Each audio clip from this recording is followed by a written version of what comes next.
কি বলতো এটা হঠাৎ করে হলো?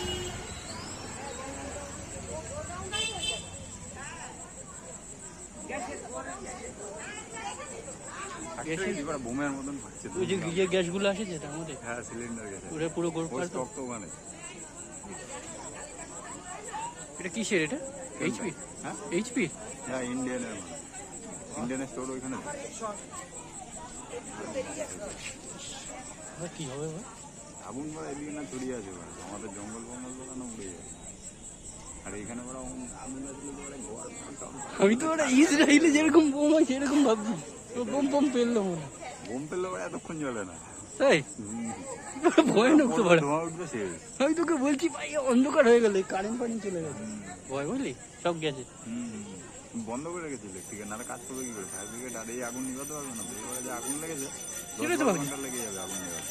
কি হবে? ফায়ার ব্রিগেডের গাড়ি লাগতে হবে। এই এখানে যে কটা ফায়ার ব্রিগেডের গাড়ি আছে ওই কটা গাড়িতে হবে নাকি? 5-6টা আছে 1200। বাইরের থেকেও ডাকতে হবে মনে হচ্ছে। মাথা ব্যথা কাজ করছে না। দেখে আসবি না না ওখানে কে যাবে? ওখানে একদম যাবি না, কেউ যাবি না তোরা। কোনটা? পুরো রাস্তার উপর?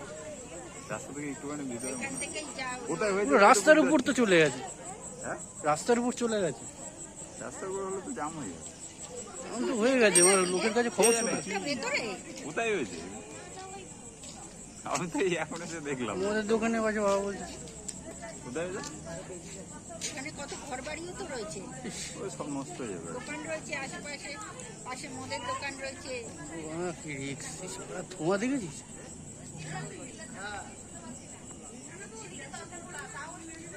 আগুন ছড়াচ্ছে দেখ কিরকম করে। দেখ আগুন কেমন কতটা ছড়িয়ে গেছে। দমকল এসে নেওয়া হচ্ছে না কেন ভাই? একটা